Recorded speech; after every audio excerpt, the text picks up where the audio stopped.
Lo primero que tengo que decirles es que estoy feliz de estar compartiendo con ustedes estas semillas de conciencia. Soy Xiomara Shiville.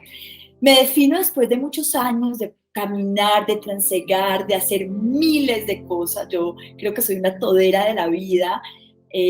Me formé como periodista, estudié 2 semestres de ciencias políticas, soy facilitadora integral, terapeuta ayurvédica, escritora, mamá, pero lo que más me gusta hoy en día es hacer ecología interior, ecología humana.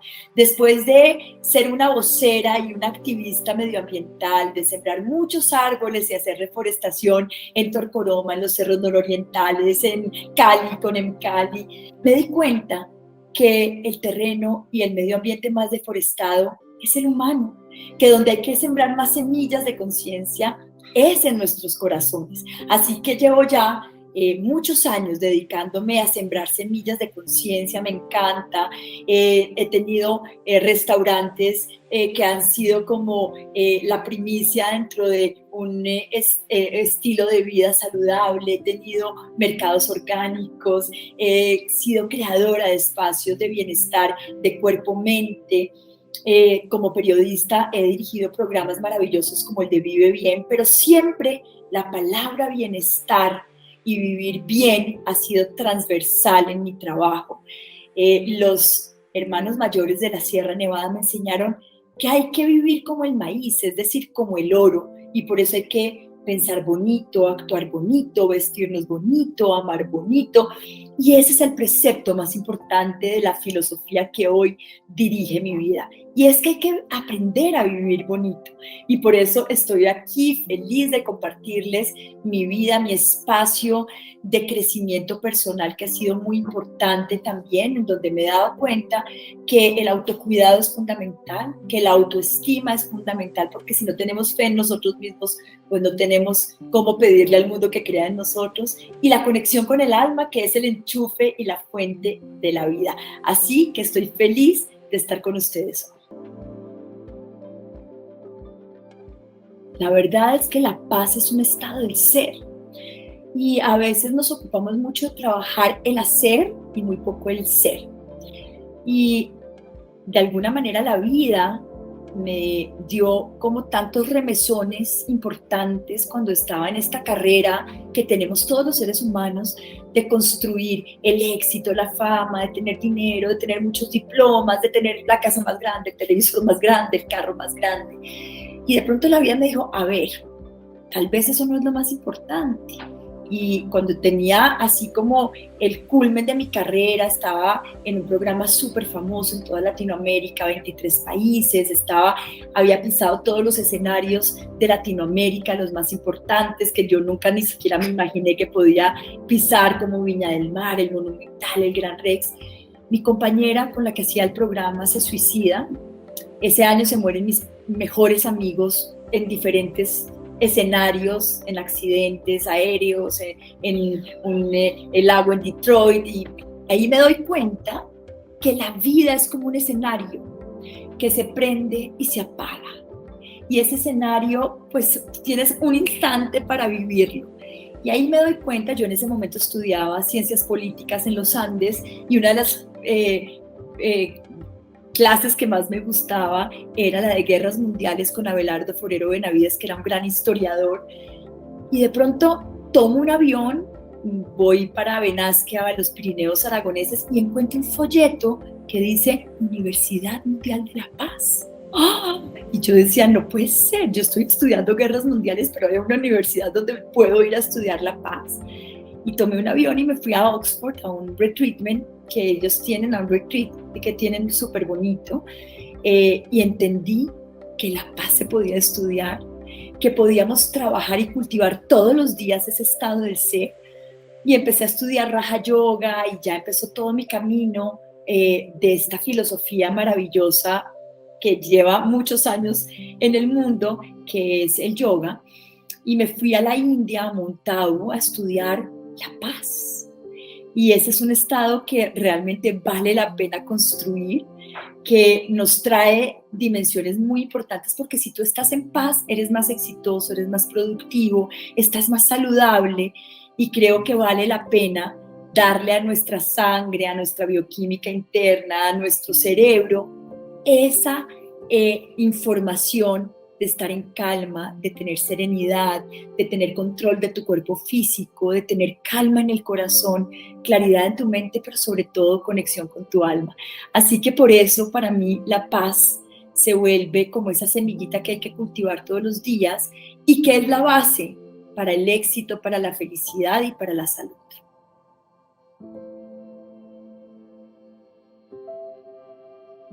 Primero es entender que la vida está hecha de microhábitos y esos microhábitos te van construyendo un estado del ser. Entonces, ¿cómo te estás levantando por la mañana de la cama? ¿Saltas como un resorte y empiezas en automático el día? ¿O te das un tiempo para inhalar, exhalar, para llevar tus manos al corazón y agradecer, para estirarte y decirle al cuerpo, vamos a empezar el día? Eso es fundamental. Después, ¿cómo empieza tu día? ¿Cómo te bañas? ¿Cómo es tu relación con los alimentos que pones en tu plato? ¿Cómo hablas? ¿Cómo le hablas a tu pareja, a los hijos? Entonces la respiración para mí es la llave de oro para construir una vida de atención plena y no de piloto automático. Entonces inhalar más lento, exhalar más lento, hacer conciencia de lo que estás haciendo. Cuando estoy hablando, estoy hablando. Cuando estoy cocinando, estoy cocinando. Cuando estoy manejando, estoy manejando.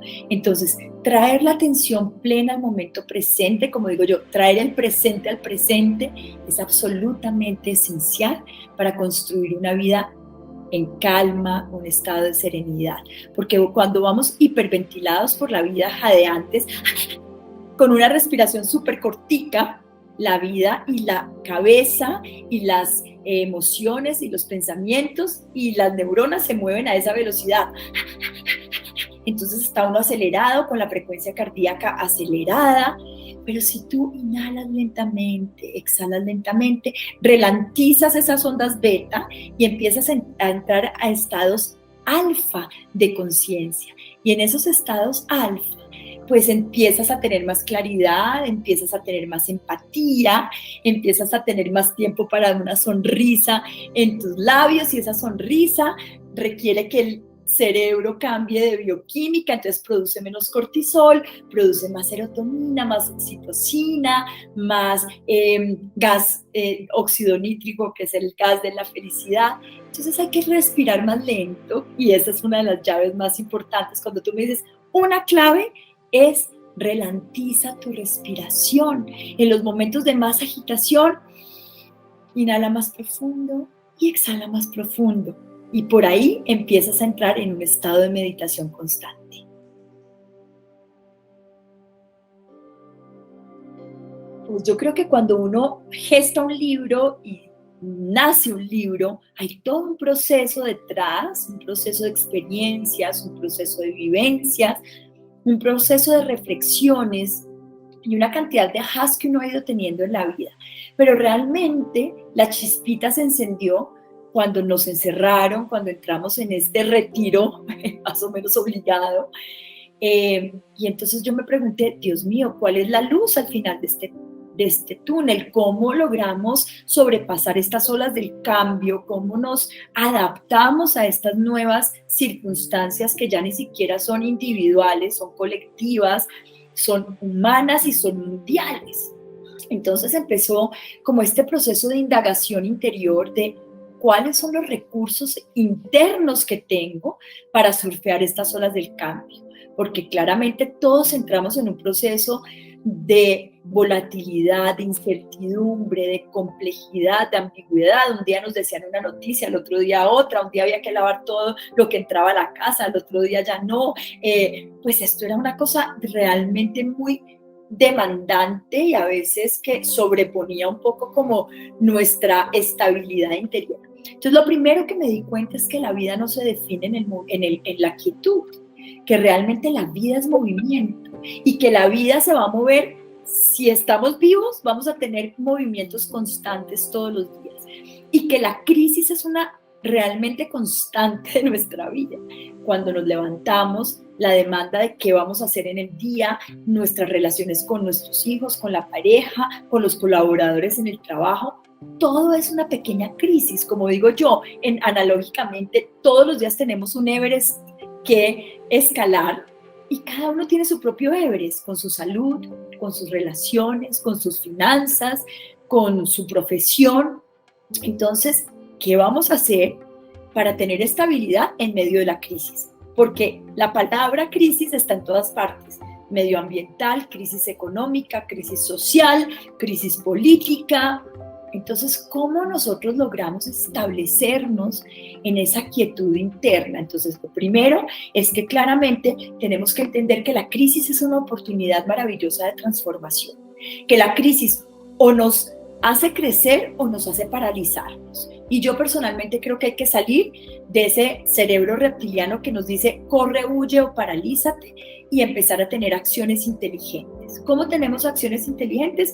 Entendiendo cómo solventar el estrés diario, cómo tener herramientas para que esa presión alostática que viene del exterior realmente tenga una capacidad de resistencia que se traduzca en menos tensión. Es decir, si yo soy un palito débil de madera, seguramente a la primera presión que yo tenga externa me voy a quebrar. Pero si yo me solidifico y me vuelvo como una varilla de un metal así como bien sólido, la presión no me va a deformar, la presión no me va a quebrar y voy a tener menos tensión en mi vida.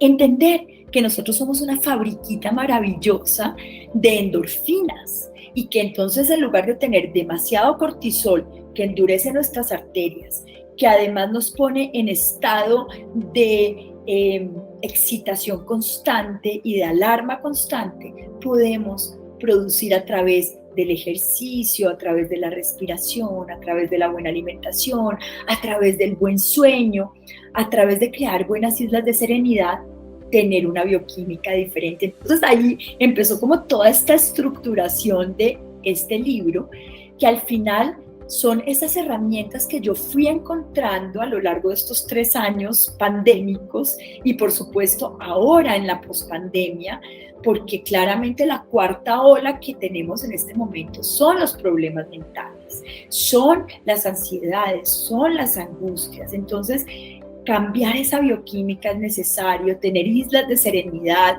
gestionar la vitalidad es importante. Yo me cansé un poco de ver cómo la cultura reactiva que tenemos siempre nos habla de la enfermedad y qué importante ser seres proactivos en donde nos adelantemos y qué rico no llegar a la enfermedad, no llegar a los desórdenes mentales para tomar acciones en nuestra vida.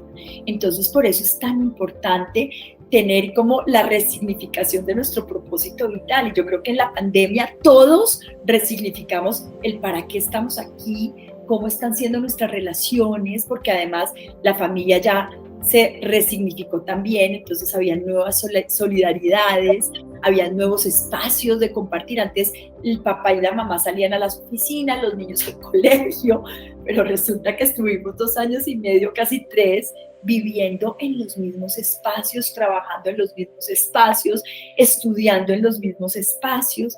Entonces, gestionar esas nuevas formas de existencia y de vivir eran necesarias. Y bueno, ahí empecé como a crear estos capítulos del libro en donde hablo de la bioquímica de las emociones, en donde hablo de la paz comienza conmigo. La paz no comienza con el vecino, la paz no comienza con el político, la paz no comienza con la estabilidad económica mundial. No, la paz, a pesar de todo lo que esté pasando afuera, comienza en cada uno de nosotros. Y al final, que yo creo que lo lindo de este libro fue que me llevó como también a ese viaje heroico que hace Ulises en su Odisea y que al final de todos los periplos que tiene, entra a Ítaca siendo el héroe de su propia vida. Entonces yo creo que las crisis siempre son una oportunidad maravillosa, primero para reorganizar nuestros recursos internos, para sacar lo mejor de nosotros y establecernos en la solidez interna, y finalmente para volvernos en los héroes de nuestra propia vida.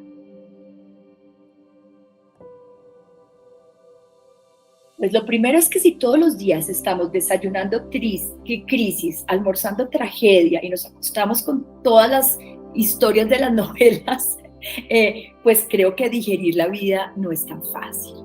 Entonces, como necesita uno después del almuerzo hacer una pausa para la digestión, como necesita el buen barbecho de un hortelano que necesita hacer una buena cosecha y necesita un reposo entre cosecha y cosecha, como necesita nuestro cerebro después de tener un día de actividad, las horas reparadoras del sueño, así nuestro día a día, en nuestros horarios que muchas veces son extenuantes, necesitamos hacer y crear pequeñas islas donde el cuerpo pueda hacer como liberar esa carga alostática de tensión, tensión, tensión constante que, como el buen resorte, si se estira demasiado y nunca se relaja, pues al final se va a romper.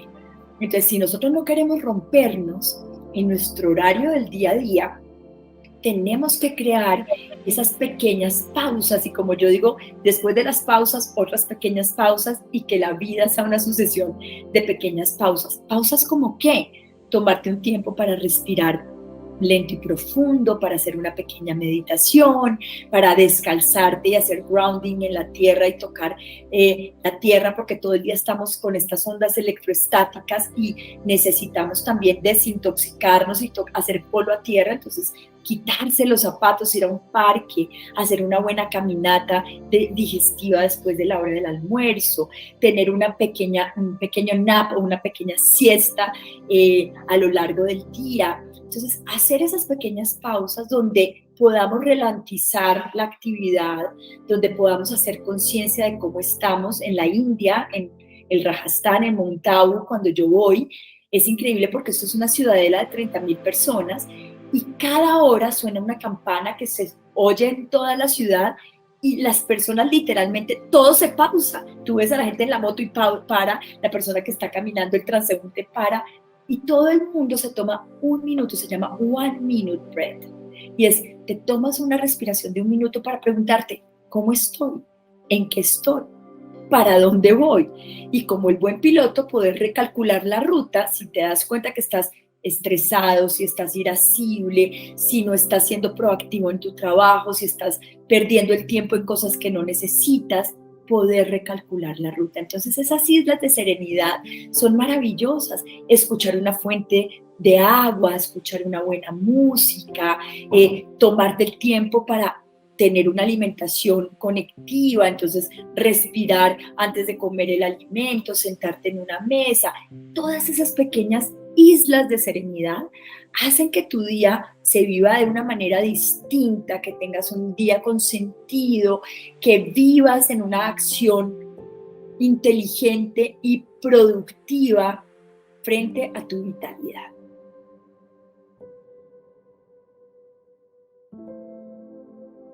Como buena terapeuta ayurvédica, te diría que la alimentación es todo. Los Vaidyas, que eran los antiguos médicos de la India, decían que tu cuerpo es la envoltura de lo que comes. Imagínate la importancia de lo que le estás poniendo adentro a tu cuerpo. Y a veces nuestro cuerpo se vuelve simplemente como en la caneca el desecho de una cantidad de alimentos que están procesados, industrializados, desvitalizados. Entonces, si tu cuerpo es la envoltura de lo que comes, pues imagínate la importancia de poner alimentos enzimáticos, alimentos vivos, alimentos que tengan energía solar. Y aunque no crean, el alimento tiene una relación directa con la energía mental. Hay alimentos que nos excitan. Si todo el día estamos comiendo fritos, excitocinas como el café, azúcares, pues nuestro cerebro está en esa función y por eso es que hay tantos niños hiperactivos, por eso es que nos cuesta concentrarnos en el trabajo, porque nuestra alimentación generalmente está cargada de este tipo de alimentos. Si por el contrario, al mediodía nos comemos una alimentación demasiado abundante, llena de cremas, proteicas, mucha proteína animal, entonces nuestra mente se pone lenta, necesita horas de sueño para restaurar la energía que le hemos puesto al estómago. Entonces una persona que se come una proteína animal muy grande, que además se come un postre lleno de crema, que además se toma una copita de vino, pues a las 2 horas está queriendo hacer una siesta como el tigre o el león, que necesitan 72 horas para poder digerir su alimento. Por el contrario, Si te comes una alimentación súper frugal, llena de semillas, de nueces, de buenos cereales, no los de cajita, sino cereales como la quinoa, como el amaranto, como la cebada, como el arroz integral, vas a tener una energía mental súper afinada, vas a tener energía vital, tu cuerpo no va a necesitar como acostarse a dormir porque tu energía va a estar muy alta. Entonces, realmente tenemos una relación directa entre esa energía del alimento y los procesos metabólicos, los procesos mentales, y por eso es que yo digo que tú eres lo que comes. Bueno, no lo decía yo, realmente esto viene desde Hipócrates, que además decía que el alimento sea tu medicina y que tu medicina sea el alimento, porque realmente la primera farmacia está en nuestra alacena. Realmente podríamos ir menos al médico, enfermarnos menos, si en nuestras alacenas tuviéramos más alimentos vitales, si en nuestros platos comiéramos alimentos más frescos y si nuestra digestión tuviera más asimilación, porque a veces no es lo que comemos, sino lo que asimilamos, lo que le da energía vital a nuestro cuerpo.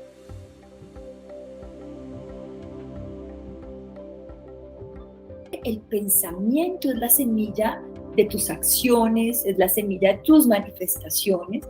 Yo lo que digo es que somos como antenitas, ¿cierto? Si tú estás sintonizado en el dial de radio dolor, radio frustración, radio ira, radio pues tristeza, eso es lo que va a producir tu cuerpo y tu mente todo el día. Entonces vas a traer esa energía a tu vida. Entonces te levantas por la mañana y te pegas en el dedo gordo del pie, se te riega el café, pasa el carro y te salta el charco en tu vestido, y así es como que el día empieza en una sucesión de negatividad, porque claramente pensamientos negativos nos llevan a un estrés tóxico y el estrés tóxico nos lleva a pensamientos negativos y nos quedamos como en esa circunferencia que yo llamo como el círculo de la negatividad.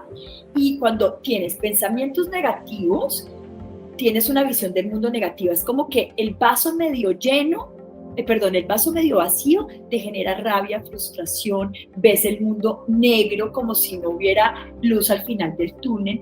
Eso te crea una visión y una tensión interna, porque entonces contraes los músculos, tienes tensión en la mandíbula, aprietas los dientes y haces bruxismo toda la noche. Entonces mira toda la cadena que genera un pensamiento negativo. Eso empieza a tener un estilo de vida desequilibrada, entonces llegas a la alacena y quieres comerte las papas fritas y la torta llena de azúcar.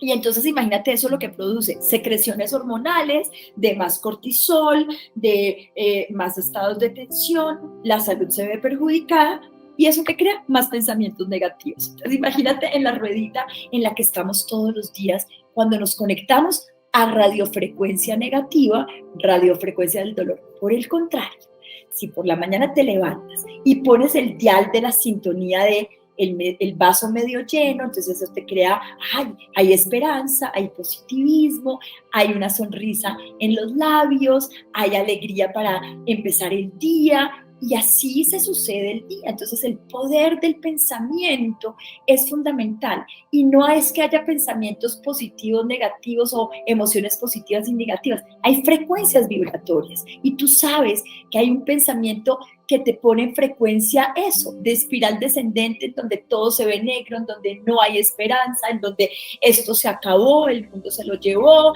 la política terrible, la economía espantosa, y está uno todo el día. Entonces aparece la queja, aparece la frustración, aparece el desasosiego, aparece la nostalgia del pasado y o la angustia y la preocupación de un futuro que no ha llegado.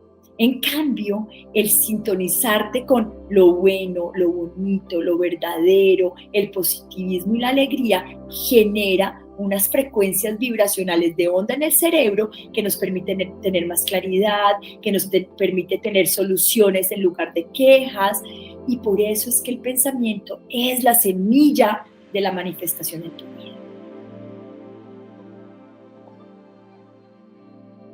Pues realmente la esperanza inteligente es esa que te lleva a las acciones inteligentes, porque es que a veces entramos como en una esperanza, casi que una esperanza boba, como en una esperanza masiva, en una esperanza un poco demagógica, pero realmente la formulita de la esperanza inteligente, y la estoy buscando aquí para hacerle aquí como un seguimiento, es esa que te lleva a un realismo de tus metas, es decir, listo, tengo claridad para dónde voy. Yo digo que es como el piloto cuando sale del aeropuerto y no tiene un plan de vuelo. Generalmente se puede perder o no llegar nunca a su destino. Entonces, la esperanza inteligente me conecta con el realismo de unas metas claras que yo tengo, con una libertad de elección, es decir, yo no voy para donde va todo el mundo. No, es que estamos en crisis económica, entonces todo el mundo tiene que estar en crisis económica. No, ¿cuánta gente hace sus fortunas en las crisis económicas? ¿Cuánta gente encuentra a su pareja en un momento de su vida que ni siquiera pensaba? Entonces, esa libertad de elección me lleva a esa esperanza inteligente. Tener claridad de mi capacidad, de esos recursos internos que yo tengo. ¿Cuáles son esos primeros pasos? Porque es que la esperanza inteligente me lleva a acciones inteligentes. Entonces, ¿qué pasos voy a dar para acercarme a esas metas claras, para acercarme a esos propósitos claros y al final a esos proyectos a mediano y a largo plazo?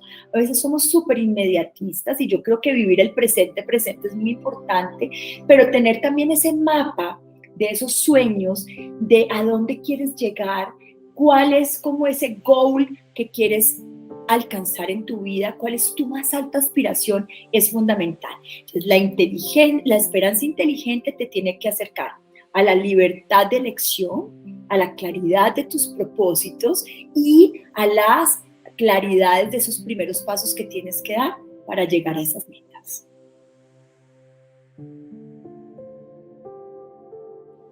Primero les daría como en mi cajita de herramientas es en qué nos vamos a enfocar. En construir una vida vital, una vida saludable, una vida donde haya alegría y contento en el alma, una vida donde haya una paz invulnerable, o esa misma energía la voy a poner en construir una vida en desequilibrio, llena de quejas, de frustraciones. Toma la misma energía construir un buen hábito que un mal hábito. Es la libertad de elección que tú tienes para definir en qué orilla te vas a ubicar. Lo segundo, la importancia de tener estos triángulos de la vitalidad activos, tener una buena digestión, tener un sueño reparador y tener un buen manejo de tu energía vital es fundamental.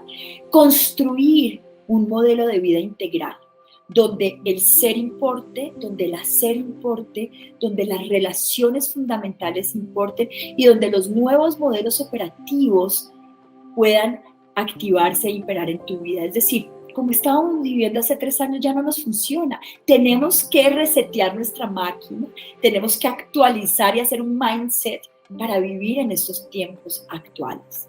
Ser la paz, ni siquiera hacer la paz. Ser la paz en cada cosa que hagas, en tu relación contigo misma, en la relación con los demás, en la relación con la naturaleza y en la relación con lo trascendente.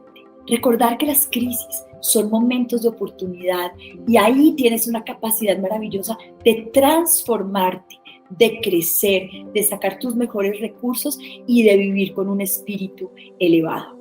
Es tiempo de convertirte en el héroe de tu propia vida, así que mi invitación hoy es a que tengan este libro maravilloso que ha llegado a muchos países, que hoy en día es bestseller en Amazon en 21 categorías, que lo tengas ahí a la mano en tu mesita de noche, que sea un libro consultivo donde puedas hacer tus ejercicios, donde puedas hacer tu propia bitácora maravillosa para convertirte en el héroe o la heroína de tu propia vida. Yo quedo siempre en conexión vital con cada una y con cada uno de ustedes a través de mis redes, en xiomara.purocorazón en Instagram, en xiomarashiville.com, en mi website. También tengo un nuevo proyecto divino que lo pueden ojear, que se llama aguara.col, que es un tejido maravilloso social en donde tengo un desarrollo de cosmética natural bellísimo. Y bueno, a través de mi canal de YouTube, Estar Bien, Xiomara Shiville, en donde tengo una cantidad de meditaciones maravillosas, mis podcasts de tiempo para el alma, que seguramente les va a servir para ese día a día. Pueden oírlos en el carro, antes de acostarse, antes de levantarse, precisamente para gestionar ese poder maravilloso que tienes ahí, que se llama tu pensamiento. Gracias por este tiempo, gracias por este espacio, gracias por permitirme hacer esta ecología humana. Y bueno, si esto te resuena, yo seré la mujer más abundante, porque si una semillita cae en un corazón fértil, ahí nace la semilla de conciencia.